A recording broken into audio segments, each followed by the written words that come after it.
দয়াময় তুমি মাফ করো আমায়, মাফ করো আমায়। আল্লাহ তাআলা যদি দয়া করে আমাদেরকে মাফ না করে, আমাদের বাঁচার কোনো উপায় নাই।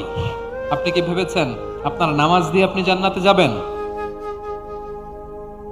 আপনি তাহাজ্জুদের পানি ছেড়ে আল্লাহরে স্বীকৃতি দেন, আল্লাহ আমি পাপী, আল্লাহ জামিনে আমার চেয়ে বড় পাপী আর কেউ নাই। ওযু করে সিজদায় লুটিয়ে পড়ে চোখের পানি ছেড়ে আল্লাহরে পাপের স্বীকৃতি দেন, আল্লাহ এমন কোন জুলুম নাই, গুনাহ নাই আমি করি নাই, সগীরা কবিরা, জেনে না জেনে, ইচ্ছায় অনিচ্ছায়, শিরকে বেদাতি সব গুনাহ করেছি। আল্লাহ আকাশের নিচে জমিনের উপরে আমার চেয়ে বড় গুনাহগার আর কেউ নাই।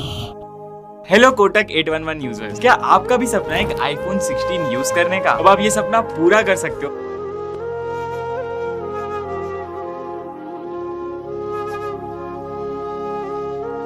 না ক্ষমা করার নাই, তুমি আমার রব, তুমি আমার সব। বলতে পারবে?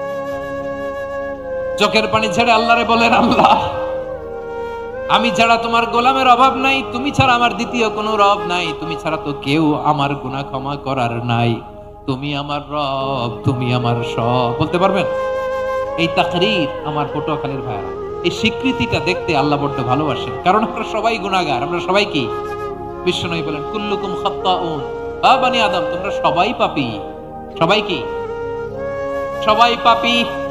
আমরা সবাই পাপী, আপন পাপের বাটখারা দিয়ে অন্যের পাপ মাপি। আমরা যে পাপী এটা ভাবতে মনে চায় না কারো, খালি অন্যের পাপ দেখি আমরা, এটা ভুল।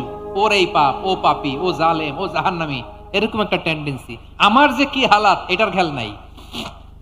খেয়াল করতে হবে যে আমি সবচেয়ে বড় পাপী, ঠিক কিনা বলেন? পাপ করি না এমন কেউ আছি? হ্যাঁ আছি, আছি। কেউ না জানলেও জানে কে আমার পাপের ঘটনা? পৃথিবী না জানুক আমি তো জানি, আমি কি পাপ করেছি। হায় ও আমার কলিজার টুকরা ভাইয়েরা, মাথাটাকে নিচু করে জীবনের সব গুনার ফিরিস্তিগুলো একটা একটা করে স্বীকার করে আল্লাহরে বলেন, আল্লাহ আমি পাপী,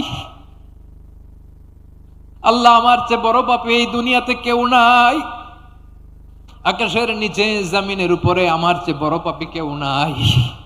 একটা একটা করে আল্লাহ স্বীকার করি আমি পাপী, সব পাপের স্বীকৃতি দিলাম। পৃথিবী না জানুক আমি তো জানি,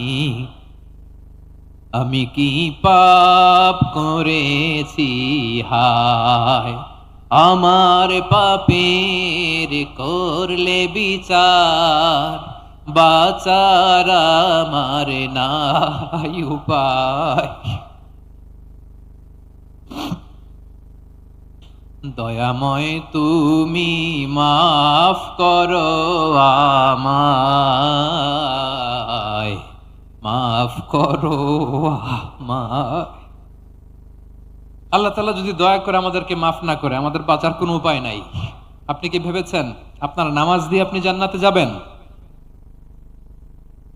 আপনি তাহাজ্জুদ গুজার, সেজদা দিতে দিতে কপালে দাগ ফেলেছেন, এটা আপনারা জান্নাতে নেবে না? আপনি এলাকার সবচেয়ে বড় হাতেম তাই দানশীল, এই দানের ভরসায় বসে আছেন, কশিন কালো না। আমাদের নামাজ, আমাদের রোজা, আমাদের ইবাদত, এগুলোকে মিজানের পাল্লায় উঠালে কোনো ওজনই হবে না। তবে আমাদের একটা কৌশল জানা আছে, আমরা আল্লাহর রহমতের ভিখারি। আমরা সেদিন আগেই গুনার স্বীকৃতি দিয়ে দেব।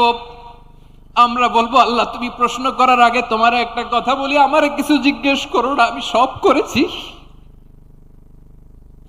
এমন কোন পাপ নাই যে পাপ আমারে দিয়ে হয় নাই। তোমার রহমত দিয়ে তুমি জান্নাতে পাঠাবা, তোমার দয়ায় জান্নাতে যেতে চাই, আমল দিয়ে না। পারবেন বলতে? কিয়ামতের দিন আমরা বলবো, আল্লাহ আমার আমল দিয়ে জান্নাত চাই না, আমি তোমার দয়া দিয়ে জান্নাত চাই। তোমার দয়া ছাড়া আমার কোনো উপায় নাই। কারণ আল্লাহ যদি বিচার করে বাঁচার কারো উপায় নাই। আল্লাহ যদি বলে ফেলেন তুই এটা করলি কেন, ওখানে গেলি কেন, কোরআনে 1000 বার নিষেধ করলাম তারপরেও এই পাপে জড়ালি কেন, এরকম প্রশ্ন ছুড়ে দিলে আমার উত্তর আছে? বাঁচার কোনো উপায় আছে? রোজ হাসরে হে আল্লাহ আমার করোনা বিচার, আল্লাহ করোনা বিচার।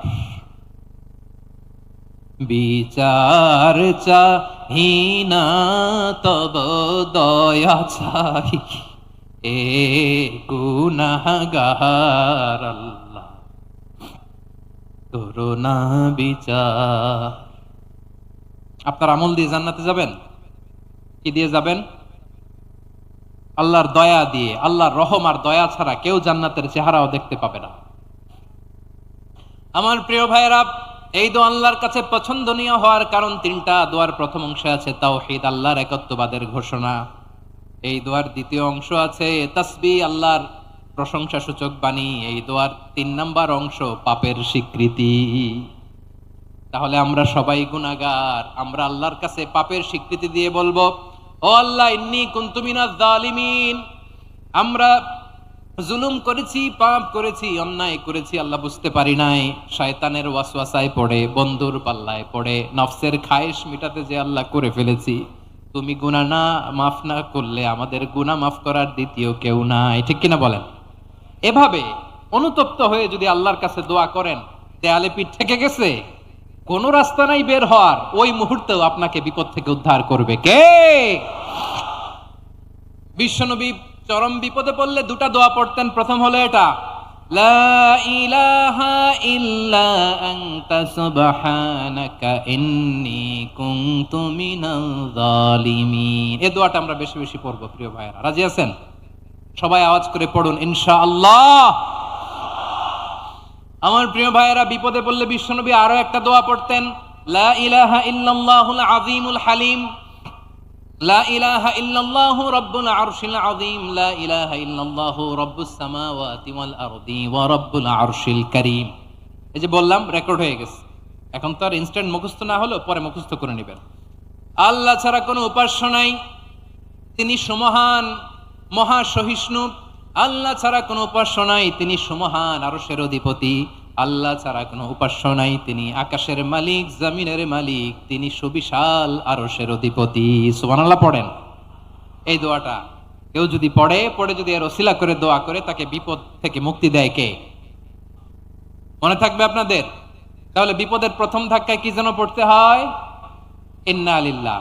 তারপরে কি বলে আল্লাহর কাছে নিজেকে সঁপে দিতে হয়? দেয়ালে পিঠ থেকে গেলে লা ইলাহা ইল্লা আনতা সুবহানাকা ইন্নী কুনতু মিনাজ জালিমিন। ২ নাম্বার হচ্ছে লা ইলাহা ইল্লাল্লাহুল আযীমুল হালিম, লা ইলাহা ইল্লাল্লাহু রাব্বুল আরশিল আযীম, লা ইলাহা ইল্লাল্লাহু রাব্বুস সামাওয়াতি ওয়াল আরদি ওয়া রাব্বুল আরশিল কারীম। মনে থাকবে? ইনশাআল্লাহ বলেন সবাই, আওয়াজ করে সবাই ইনশাআল্লাহ। অনেক সময় এমন হয়, হঠাৎ বিপদের সম্মুখীন হই আমরা, রেডি হয়ে বের হইছে অফিসে, হঠাৎ অ্যাক্সিডেন্টে পড়ে যাই, হঠাৎ পেটের ব্যথায় অজ্ঞান। এরকম হয় না? আপনাদের হয় না? বিষ্ণু ইসলাম বলেন, আকস্মিক দুর্ঘটনার বিপদ থেকে যদি কেউ বাঁচতে চায়, সকাল সন্ধ্যা যেন প্রত্যেকে এই দোয়াটা পড়ে। সকালে যদি ৩ বার পড়ে, সন্ধ্যা পর্যন্ত হঠাৎ হঠাৎ বিপদ থেকে সে রক্ষা পাবে। To be protected from sudden calamity, sudden disaster, sudden calamity. হঠাৎ বিপদ, হঠাৎ ভয়ঙ্কর কোন আকস্মিক বিপদ থেকে আল্লাহ বাঁচায় দিবে। সকালে পড়লে সন্ধ্যা পর্যন্ত প্রোটেক্টেড, সন্ধ্যাবেলায় যদি 3 বার পরে সকাল পর্যন্ত প্রোটেক্টেড। সুবহানাল্লাহ পড়ে। দোয়াটা কি? দোয়াটা হচ্ছে বিসমিল্লাহিল্লাযী লা ইয়াদুররু মা ইসমিহি শাইউন ফিল আরদি ওয়ালা ফিস সামাই ওয়া হুয়াস সামিউল আলিম। ছোট না? অনেক ছোট, মুখস্থ করবেন। বিসমিল্লাহিল্লাযী লা ইয়াদুররু মা ইসমিহি শাইউন ফিল আরদি ওয়ালা ফিস সামা।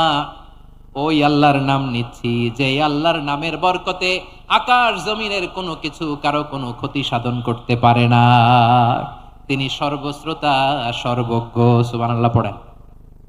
পড়বেন এই দোয়াটা, বিসমিল্লাহিল্লাযী লা ইয়াদুররু মা ইসমিহি শাইউন ফিল আরদি ওয়ালা ফিস সামাই ওয়া হুয়াস সামিউল আলিম।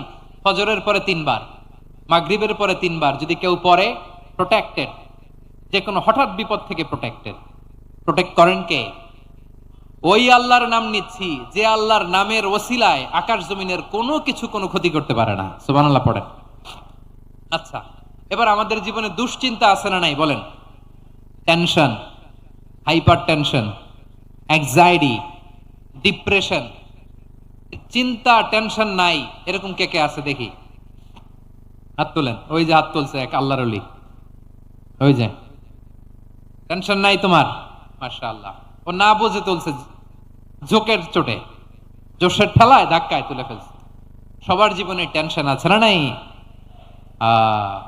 এই দুশ্চিন্তা, পেরেশানি, মারাত্মক পেরেশানি থেকে মুক্তি পাওয়ার জন্য বিষ্ণু ইসলাম দুটো দোয়া পড়তেন। কয়টা? অনেকগুলো পড়তেন। স্পেশাল দুটো দোয়া আজকে আপনাদের শিখায়া যাব, শুনবেন না? কষ্ট হচ্ছে? সংক্ষিপ্ত মুনাজাত দিয়ে দেই। ওরে আল্লাহ, আমি তো 9:30 ক্রস করে ফেলছি মাসুদ ভাই, খেয়াল করি নাই। আরো কয়েক মিনিট, ঠিক আছে ঠিক আছে।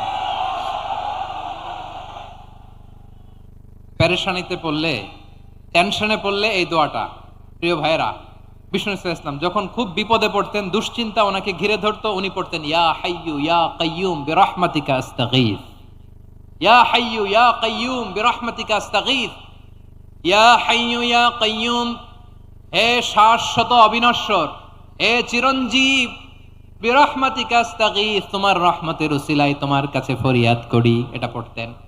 আবার আরেক বর্ণনায় এসেছে ইয়া হাইয়ু ইয়া কাইয়ুম বিরহমাতিকা আস্তাগীথ আসলিহ লি শা'নি কুল্লা